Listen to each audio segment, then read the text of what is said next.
are going to have an incredible guest on stage with us right now. Please join me in welcoming Josh Holmes from Midwinter Games. Come on up, Josh. Good to see you.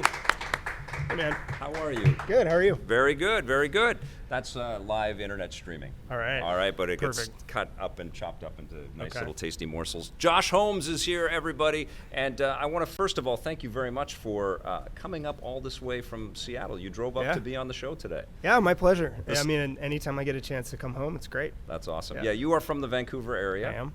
And you had a nice long run as a game maker here in Vancouver. Yep. Was this your first time ever making video games? Was in this city? Oh, yeah. Yeah. Yeah. Started in Burnaby in the mid-'90s. Yeah. At Electronic Arts. At Electronic Arts. The company that shall not be named. Yeah. It's been a rough couple of years for them, I think. Yeah.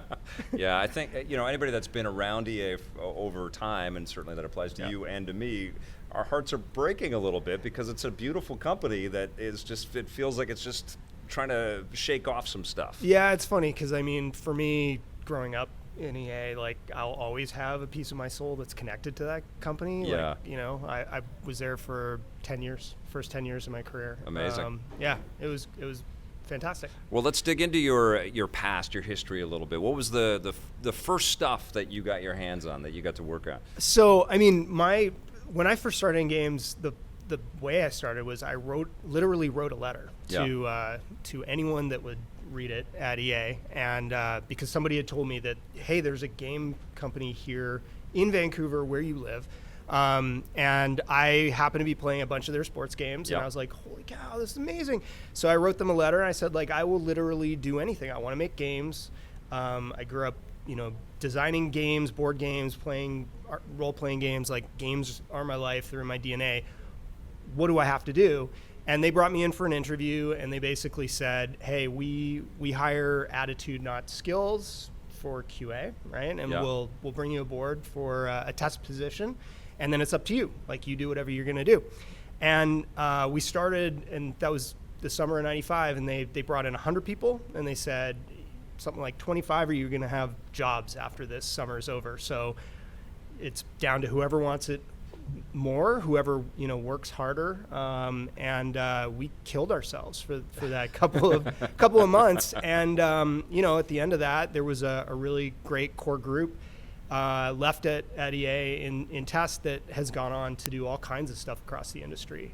Because once we got in, then it was all about, like, okay, how do we work our way into production? How do we find any gig that we can do that's actually making the games, not just testing the games? That's awesome. You were talking about some of those guys like Gio Corsi, who used to work with you at Propaganda, who's now at PlayStation, and Adam Boyes was part of that group who left PlayStation, but now he's at Iron Galaxy. Yeah, that's awesome. Yeah. Do you keep in touch with that group of 25? We do. Yeah. We keep in touch. John Dowdswell, he's another great guy.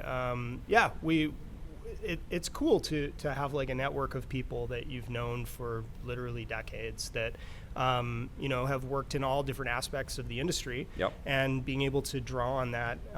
If I have a question about something that maybe I don't have the answer to, I can go out and reach out to one of those guys. And, well, congratulations on 25 years. Thanks, man. Wow, 25 years making video games. Yeah. That's how long I've been doing it too. I know. That summer was a very important summer for me. I went to E3 for the very first time, and I actually went to EA. They were the first company that I kind of had to convince that this show was coming, and I met with Paul Lee, who was running the company then, and he offered me a job at EA, and I said, no, I'm trying to interview the people that make video games. It seems like it turned out pretty well for you. It turned out pretty good, yes. Yeah. But I've always felt that it was incredibly important to get into the studios to, shine the spotlight on who you guys are and the passions that you had. And you talked about starting as a tester and working your way into the machine, the system of EA, and that worked for you. Is it still that way 25 years later? Can you still go from being a QA person to eventually working as a designer? I think so. I mean, some of the things have changed. Obviously, there's more professional training that's available today, and so expectations might be a little higher in terms of what someone brings into the workforce. But at the same time, the thing that's lowered is, you have engines like Unreal and Unity that make it easier than ever for somebody to have an idea, go out there and sort of just put that idea into practice and create a prototype or an experience that can kind of showcase their talent. And that, when I started, that wasn't really the case. You know, if you wanted to do something, if you wanted to build a game, unless you were a programming wizard, you were kind of out in the dark a little bit and really limited in terms of what you could build. Right. So part of what led me to want to go and work at EA and what was so exciting to me when I joined my first development team was being able to couple my creative energy with these incredible, programmers and artists and everybody that had these skills that I didn't have. And being able to kind of work together to create something was really special. But I think people can totally do that today, and I see, really it just comes down to drive. It's like, how much do you want it, and don't let anybody deter you. There's almost less rules now than there was then, and because there's more ways to reach people. It's like television.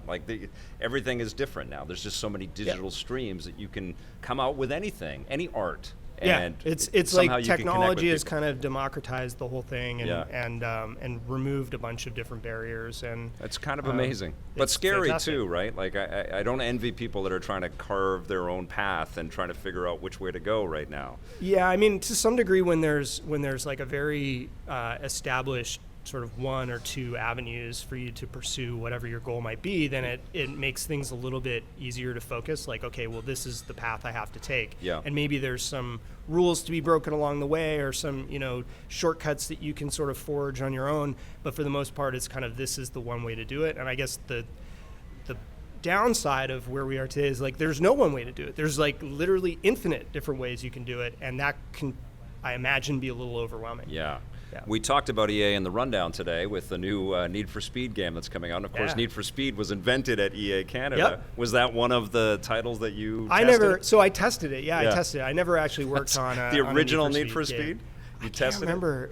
It was on the 3DO. So yeah, that's unbelievable. Yeah, I tested it for probably like 2 weeks. Because it came out then. It came out in '95. Totally. Yeah, and they needed to throw some extra testers on there to make sure things were going well. But yeah, that's amazing. So talk to me about your rise at EA and what EA was like, because it was a studio. And a studio sensibility, that able to work on any kind of game. And then in the 90s, it really became the sports shop. Yeah, it was all about sports. When I got there, everything that EA Canada did was sports. And I mean, you could say Need for Speed, but that's sort of a sport. Like, at least it's attached in some way, I guess. Yep. The rise for me, like I remember, so there's a guy named Shang Kong who, a great friend of mine, runs a studio in town, Skybox. He and I were in QA together, and I remember we created a pitch for an RTS game, because RTS was huge at the time, and it was called Cabal. And we worked on it we would do our 14-hour testing shift every day, and then we would sit there at work for another 5 hours, coming up with ideas and typing them out. We would split the design doc into different parts that each of us would take on. And we managed to get a pitch session with an EP, Steve Reckschaffner, at EA, and we pitched him our game, and he was like, yeah, guys, I'm not really into RTSs, so I'm going to tell you right now, I'm not making this game, but keep doing what you're doing, and the passion is awesome. So that was kind of like the first attempt to try to break in that way, and then I was just lucky enough to go out for an assistant producer role on the NBA team, but they were also the golf game team, the PGA team. So like my first game that I actually worked on in production was PGA Tour something, 98, 97 maybe. Yeah. Because they were always 1 year ahead. So. Yeah. Which speaks to the blur that you guys were working in too, right? Like it's hard to differentiate from 1 year to the next because you're moving so fast. Everything was so quick. Yeah. And this is what I was saying to you before the show today. Like, one of the great benefits of coming up in a sports game system is that you have this rigor that gets applied to everything that you do. You're on a timetable. Guess what? The next one's coming out next year on this specific date. So you've got a couple of months to talk about what are the big features we want to do. You've got a couple of months to do some pre-production on how are we going to build that stuff. Then you're going to build it. Then you're going to launch it, and then you're going to do it all over again. That's awesome. And there's no like, oh, well, maybe we could slip this an extra 5 months or so. Like that just didn't happen. Not at that point. So what that did when you're starting out building games is you get to practice. You get to practice your craft. You get to learn what it means to make decisions quickly, to bring teams of people together to consensus, to be like, okay, this is the solution that we're going to employ, because there's just no time. And even like when I think about some of the later games that I worked on with one of my current partners in our current studio, Daryl Anselmo, he and I worked on NBA Street, and then we worked on the Def Jam series, the first couple. Like the first Def Jam game, amazing we games. did that game in 8 months. Wow. They already had an engine. They had some wrestling stuff going on, but like it was 8 months from the point that we were dropped on and said, we were told like, go come up with a creative, build a game, you got to ship a game, to the point that we shipped it. And was that a licensing first deal? Was that EA and Def Jam had come up and we want to work together? No, it was way weirder than that. Yeah. It was, so EA had secured, Paul Lee was actually the guy. Yeah. He had secured the WCW license. Okay. And he had secured Aki Corp, which is a legendary wrestling developer based in Japan. Yep. And he had said, okay, this is it. This is how we're going to win, right? We're going to take WCW, we're going to take Aki, we're going to go after the WWF at that point. Was it THQ? THQ. Right, yeah. Yeah. Which was also in the news today. It's all full circle today. Totally, yeah. And then WWF bought WCW and said, like, sorry, you don't have that license anymore. And they were like, oh, crap, like, what are we going to do? So you guys were already far along with this engine and the whole wrestling thing. Wow. So by the time we weren't part of this project at this point, but by the time we were added to the project, they were like, we need to do something with this awesome developer. Yeah. We have no license. The team that's on it right now is working on like intergalactic wrestling with like magma creatures on a volcano planet.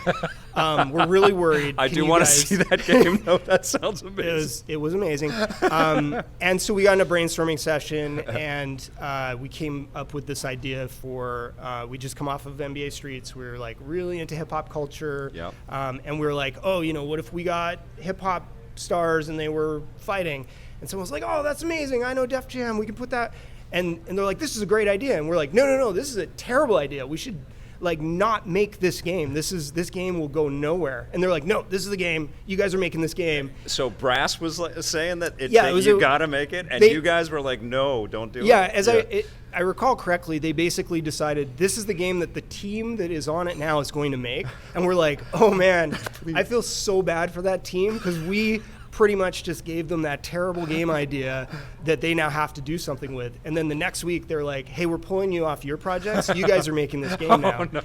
And we're just like, but you did it. You made a classic, man. We did, and it just became about like, how do we create a world and a fiction where this could actually exist? Well, and that's a huge part of great games sometimes too, is this accidental stumbling into some genius kind of concepts, Yeah. And the first game was good, but Fight for New York was a whole other level. Well, that was the game where we actually had some extra time. So I think that game had a whopping 14-month development cycle. It might have even been 15 months. Yeah. Wow. But, like that game is one where I'm really proud of what we achieved, because it was kind of the culmination of our vision for what we would have wanted the first game to be. Right. And to this day, I still have people that hit me up on Twitter and send me, like, when are you going to make another Def Jam game? And I'm like, well, it's a little complicated. It is a complicated thing. But, And were the rights, we were talking with Mike Micah the other day, and there's a lot of issues with license stuff because the rights aren't always kept up in perpetuity. Or that game is an impossibility. That it is sucks. like the fact that those games got made is absolutely amazing, because you had EA, you had Aki in Japan, we had a team here in Vancouver that we built up that built half the game. Yep. You had Def Jam in New York. You had all of the individual artists and celebrities and their representation. You had rights for all the music. All of this stuff had to be. None of it was probably wrapped up in a you can publish this forever thing, right? Yeah, I don't think so. I think there were like limitations on all of the rights. So the only way that people can play it is to go and track down old hardware and physical media Yeah. Are these backward things compatibility? Are they going to become super big collector items then? I hope so, because I have a whole bunch at my house. I have a box at my house, so yeah. I think they're going to be worth a lot of money, honestly. I really do. That's amazing. Yeah. That's crazy. And so they obviously sold well. Yeah, they sold really well, and they went on to make Def Jam Icon, which we had left EA at that point, and that was Kudo Tsunoda, who I then later worked with, sort of worked in the same company at Microsoft when I went there for Halo. Right on, yeah. And Kudo, because he was in Chicago, right? Working on Fight Night and all of that stuff. Exactly. Okay, interesting. So they're like, oh, we'll take the Fight Night team, we'll put them on the Def Jam game series. Awesome. Well, before that, you partnered with Disney. Yep. And Disney has this on-off kind of relationship with making video games. Yep. They make them for a while, then they stop. Yeah, we're making video games internally. No, now we're only licensing. No, now we're making them internally. Yeah. And John Drake just went over there from Sony, which is awesome. I hope that leads to some really cool things. Maybe that's a whole, another I hope run so. at the cycle. Why not, right? Yeah. Well, you had a nice long run with Propaganda, and you brought us Turok, and that's why we had met each other, I think, when you were the person that we would interview about the Def Jam titles, but then you ran your own studio with Propaganda. Yeah. And what was that experience like? Turok was something that you brought back to fore, which is a weird fit for Disney, but it was your game. It was an amazing experience and a lot of learning. We built that studio. So originally when we started Propaganda, we had an original IP that we were building, and we started working with Disney as a publishing partner for that game. And then they sort of said to us, hey, we're going to build up these internal studios. Why don't we acquire you and you become part of Disney Interactive? We're going to make this big push, and we want the Miramax of gaming, this like, mature rated gaming division, and you guys can be at the center of it. We're like, sounds great. And then they said, hey, we have the license to Turok, and we need someone to build it. Would you guys be interested in pitching that? And we're like, oh man, we're such fans of the original Turok games. They were pretty damn cool, right? So we put a pitch together. They were really excited. They were like, okay, we want to place this game with you. We joined forces with them. And then we discovered they had the license to the original comic book, not the game. So suddenly, like, all of the things that people licensing, want. Man. Oh, man. People were like, oh, you're going to have the Cerebral Bore, right? And we're like, we don't have the rights to Cerebral Bore. But we were told, you can't let anybody know this because we want Turok to, have the brand affinity that people have. So we basically built a new IP, Turok, that was inspired by the comic book series. And I'm really proud of what we did, but, we made a ton of mistakes.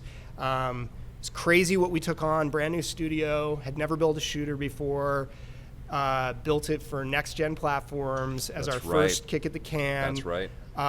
So we shipped that game. It was the most successful game Disney Interactive had at the time. Yeah. And then I left shortly thereafter to go down to Seattle and work on Halo. And so was that a thing where Halo was transitioning to Microsoft and they were looking for the right creative lead that had some first-person shooter experience, or did you know people there? Yeah, I didn't know many people there. Like, I had worked with Don in the past at EA. Right. He had been the GM when I was at that studio. Don Matrick, we're talking John about. Matrick. Yeah. And John Shepard, I think, was there as well. And I had worked with, he had also been the GM at EA. It was like there. the EA era of Microsoft for a while. It was, yeah. And so so I knew a couple people, but I met Phil for the first time, and I met Bonnie. And it was in those initial conversations that I met Ken Lobb for the first time, and I was just kind of like, Legends, yes. Ken Lobb. Yeah. And it was in those initial conversations that they were like, well, here's a bunch of stuff that we think you could potentially be awesome at working on. And it was like, nothing really fit. And then they mentioned Halo, and Halo was such a huge inspiration to me as a designer. Yeah. And it was the thing that, alongside Doom, those were the two things that inspired me to just love shooters more than any other form of game. So, and I started talking to the team there, and they were building a studio. And so I agreed to come down and move my family and take a flyer on 343, and it was just an amazing experience. Was there ever a moment of self-doubt around that, because this was like a massive scale thing, first party from Microsoft? It was just such an important. You couldn't screw it up, really. You had to go out there and Absolutely. But I mean, like, one of the things for me that I really thrive in an environment where someone says, you can't possibly do this thing. Like, this is impossible. You'll never pull it off. And at that time, everyone, at least in the industry, you know, I can't remember whether publicly, like, whether Halo fans were like, oh, they'll never pull it off. But certainly, like, all of my industry friends were like, you guys are crazy. Yeah. You can't possibly pull this off. You'll never fill Bungie's shoes. This is a lose-lose all across the board. You're going to be part of one of the biggest debacles that has ever happened in gaming. And that was sort of like the whole backstory for us on Halo 4 was sort of rising to meet the challenge and overcome these super long odds on being able to do this thing. And to this day, it's another one of those things where I look back and I'm like, wow, it's crazy that we were able to pull it off. We wouldn't have been able to pull it off without all of the amazing support that we had from Microsoft, obviously, and Phil and all these folks. And we had just such an incredible team and just an amazing bunch of talent that came together out of their love for Halo to try and build this thing. And you guys did pull it off, by the way. I remember loving Halo 4, and I thought you. Halo 5 was pretty damn fun as well. I'm looking forward to whatever 343 has got cooking with the Me new too. one. Yeah. But did you stay for Halo 5? Or part of it? Or? Yeah. So at 4, I was the creative director. Halo 5, I was the studio head for the shooter team, working on that. And Tim Longo came in and took over as creative director on 5. And then after 5, at the end of 2016, that was when I decided that it was time for me to leave and go and build something new and very different. Yeah, and that, again, must have been kind of a nerve-wracking idea, because you've basically been handed the keys to the kingdom and all the assets and all of the people that you could ever need to build a game as big as you could dream, probably. But you said, nah. Yeah, you know, at the time it was like, okay, you're crazy, you know. And I had conversations with my wife, who has been such just my support, you know, through everything I've done. Yep. And similar to when we made the decision to move from our hometown and go down to Seattle, she was just super supportive and said, hey, if this is what you want to do, you should do it. And I know it seems crazy, but like, your heart's telling you that this is the thing to do. Follow your heart. And I can just say, like, in my career, I've gone through a bunch of different successful games. I've been really fortunate to have the chance to work on those. But I've always had this pull to not want to keep sort of sequeling the same thing. Sure. I want to go and, like, have a new adventure, learn something new, and take on some new challenge. And so, you know, I'd shipped Halo 4. We had overcome incredible odds to deliver that game. The game had been successful. Then I took on Halo 5, the shoes of leading the team, and we shipped that game, and we kind of transitioned into this service mentality of, like, continuing to support the game once it went live. Yep. And then I was like, okay, well, what's next for me? And I want to do something different. And that's what led to the founding of Midwinter with 3 of my best friends. When did that take place? When did you guys put Midwinter together? December 2016 was when we officially founded the company. You know, 3 of the 4 founders, we had worked together on Halo. Yeah. So we left Halo at the end of November. And then our 4th founder is someone who was a co-founder for Propaganda, also someone I worked with throughout my whole career at EA. We built Street together. We built the Def Jam games together. Awesome. So, you know, we all came together. We said, hey, what do we want to do? What's the sort of studio we want to build? What's the kind of culture we want to build? We knew we wanted to get away from this sort of massive scale AAA, hundreds of people bumping into each other, trying to make decisions that take sometimes weeks to kind of navigate through the production infrastructure of a large scale studio, which is like just a necessity of working at that scale. Things are much slower. And just get back to the joy of, like, let's get in a room, let's make some games together, and let's just be really passionate about what we're building. And so we actually started the company in the living room of my house.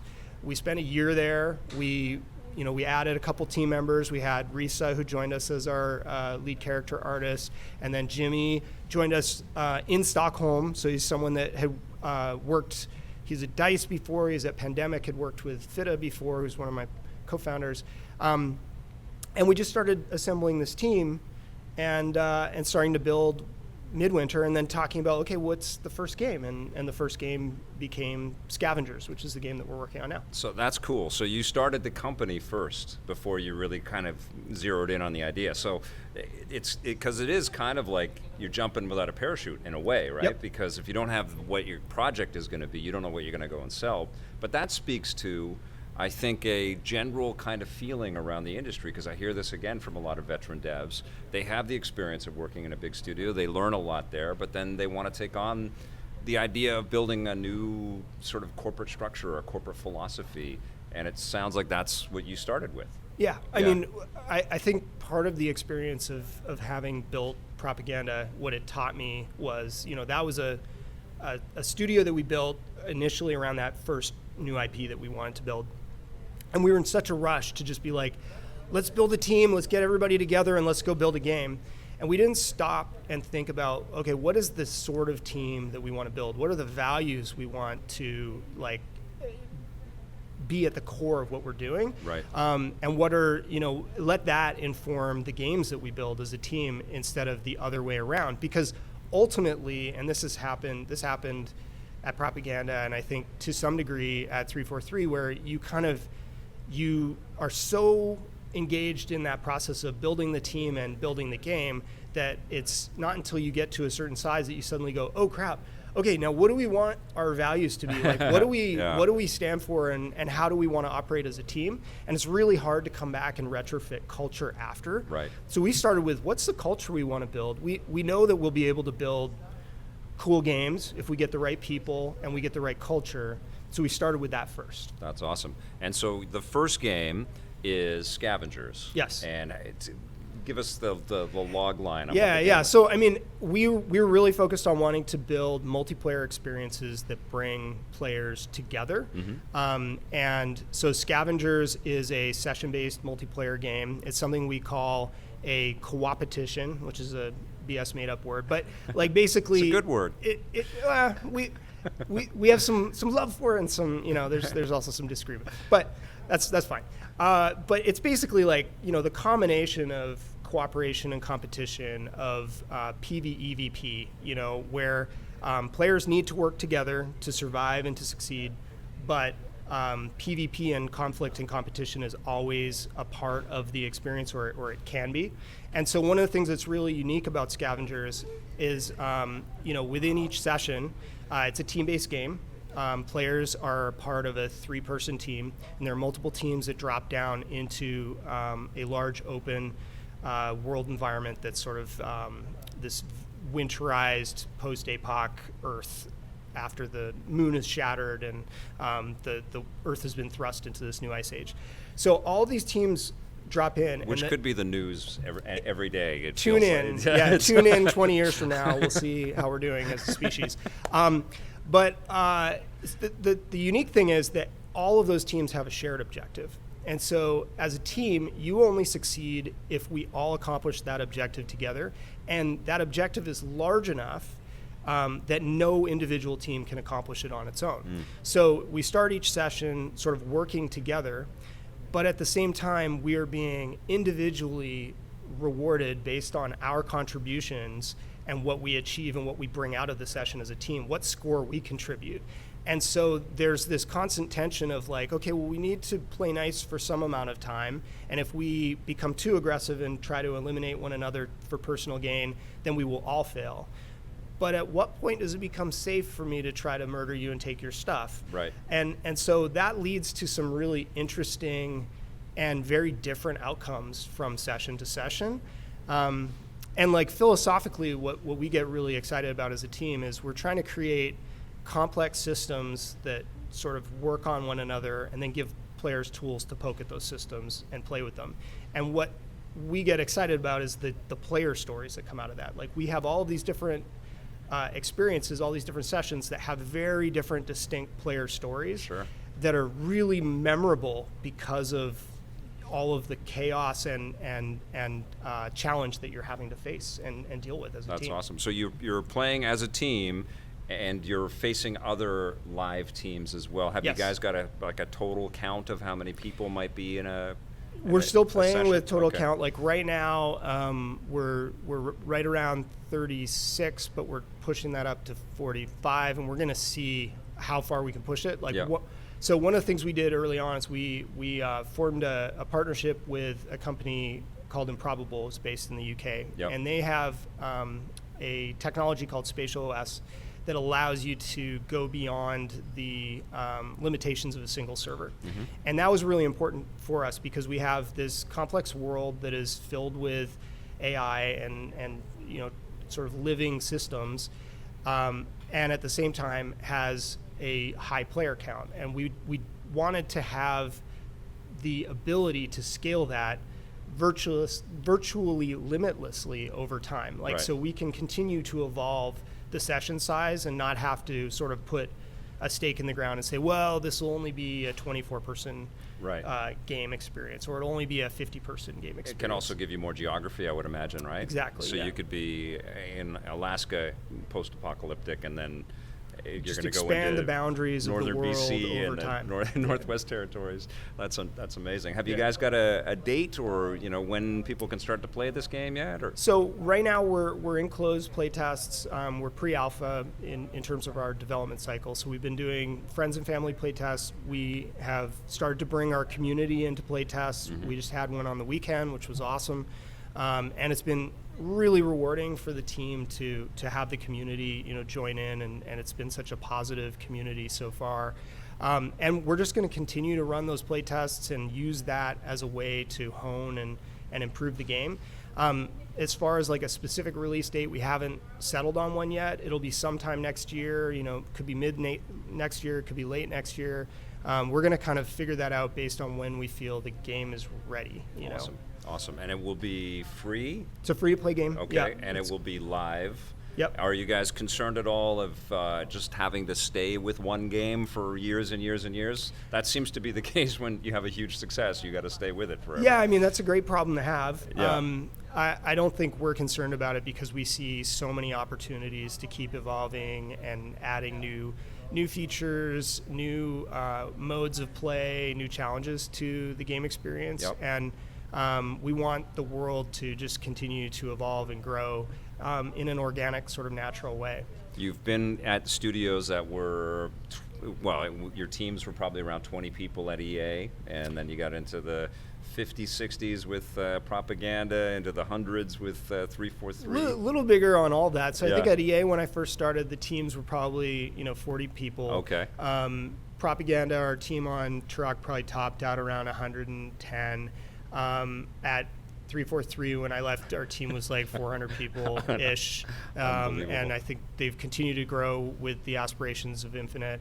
For us, we are a team, most of last year was spent building the team, going from roughly 6 people to about 25 by the end of the year. Yep. We're about 32 right now, and we're pretty much at, we might add a couple more people, but we're pretty filled out at this point. Is that the sweet spot for you, or do you want to get it to a like 50, 60? I love where we are. Yeah. I think we sweat every time we decide that we're going to add someone to the team because we love the fact that, every day we're all there together talking about what we're building, debating and discussing, different aspects of the game, playing the game together and making decisions as a team. And I mean, I've worked with a lot of incredible teams in my career. This is just the greatest team experience I've ever had. Like I come into work every day with a giant smile on my face, inspired and energized by the people I work with across, and they represent like people who have decades of experience and people who are literally, this is their first professional game development gig. But what they all share is this incredible passion, incredible creativity, and everyone's got this grit and determination and work ethic that we just want to make great stuff, That is awesome. I am so happy for you, my friend. Thanks. That is incredible. Thanks, dude. Josh Holmes, he's running Midwinter Games, and pretty soon you'll be able to play Scavengers. Congratulations. Thanks. Happy 25 years. All right.